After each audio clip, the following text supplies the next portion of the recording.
سجل جیسی نیند سے اٹھتی ہے تو وہ دیکھتی ہے کہ اشر کے ہاتھ میں دو چائے کے کپ ہیں، وہ اس کے لیے لے کر آتا ہے۔ تو سجل کہتی ہے کہ تمہیں میرا اتنا خیال ہے، تم ہمیشہ ایسے ہی رہنا، میرا ایسے ہی خیال رکھنا، مجھے چھوڑ کر کہیں چلے تو نہیں جاؤ گے۔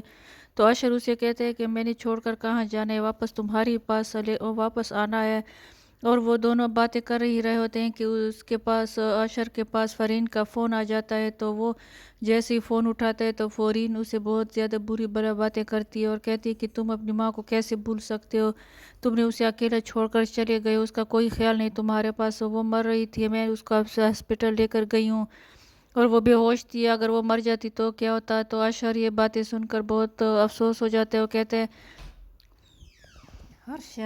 فرین کہتی ہے تمہارا فون بند تھا لیکن تمہاری بیوی کا تو فون کھلا تھا نا، اسے تو میں نے میسج کیا تھا اور اسے کہا تھا کہ تمہاری ماں موت اور زندگی کی کشمکش میں اور وہ تمہیں بتا دے، لیکن اس نے تمہیں نہیں بتایا، ایسا اس نے کیوں کیا اور تم نے ایسا اسے کرنے کیسے دیا۔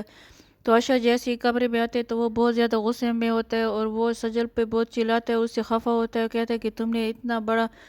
سچ مجھے کیوں نہیں بتایا، اتنی بڑی بات ہو گئی تھی تم نے مجھے نہیں بتایا۔ یہاں پر فرین اپنی ماں کے ساتھ اس کی خدمت میں لگی ہوئی ہے تاکہ ماں اس کو معاف کر دے، اس کو گھر میں آنے دے، تو وہ ماں بھی اس سے بہت زیادہ خوش ہوتی ہے اور وہ اپنا بات بتا رہی ہوتی ہے۔ اور ساتھ ہی انہوں نے اشر کو بھی فون کیا، اسے کہا کہ اگر میں اتنے بڑے گھر میں مر بھی گئی تو کسی کو پتہ نہیں چلے گا کہ میں مری پڑی ہوں، کسی کو بھی میرا خیال نہیں ہے، مجھے جینے کا کوئی حق نہیں، میں نہیں جینا چاہتی۔ تو یہاں پر فرین جانے کی تیاری کری ہوتی ہے تو اس کی ماں اسے کہتی ہے کہ تم یہاں سے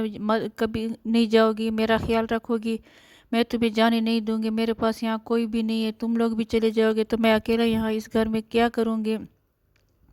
تو فرین جھوٹ موٹ کی تیاری کر رہی تھی، اس کا جانے کا کوئی پروگرام نہیں تھا، اس نے صرف اپنی ماں کو اس کو دھوکہ دینا تھا، کیونکہ اس نے کہا کہ جیسی میری ماں میرے ہاتھ میں آ جائے گی تو میں اسی گھر میں رہوں گی۔ تو یہاں پر فرین کی بہن اسے کہتی ہے کہ تم نے اس کو میسج نہیں کیا تھا سجل کو، تو کیوں جھوٹ بولا ہے بھائی سے۔ تو فرین کہتی ہے یہ میرا اپنا کام ہے، تم اپنا کام کرو، میں اپنا کام کروں گی۔ یہاں پر وہ سمیر کے ساتھ بیٹھ کر بہت خوش ہوتی ہے اور کہتی ہے کہ آخر کار ہم اس گھر میں آ ہی گئے، اب ہم یہیں رہیں گے اور یہاں پر خوب عیش کریں گے۔ تو سمیر اسے کہتا ہے کہ یہ تمہاری سوچ ہے، اگر یہاں پر اشر آ گیا تو وہ ہمیں یہاں بالکل بھی رہنے نہیں دے گا، وہ ہمیں یہاں سے نکال دے گا۔ تو فرین خوش ہو کر کہتی ہے کہ یہ ایسا کبھی بھی نہیں ہوگا، تم صرف میرا کام دیکھو کہ میں کرتی کیا ہوں، آگے آگے میں نے اپنی ماں کو اپنی مٹھی میں کر لیا ہے، اب وہ ہمیں کہیں بھی جانے نہیں دے گی، وہ ہمارے بغیر نہیں رہ سکتی۔ تو سمیر کہتے ہیں کہ دیکھتے ہیں اس گھر میں تو بہت زیادہ ہی ہماری کام آسان ہو جائے گا، کیونکہ ہمیں نہ تو کرایہ دینے کی ضرورت پڑے گی نہ ہی کوئی اور خرچہ کرنا پڑے گا۔ یہاں پر فرین بہت زیادہ خوش ہے کیونکہ اس کی ماں نے اس کو معاف کر دیا ہے۔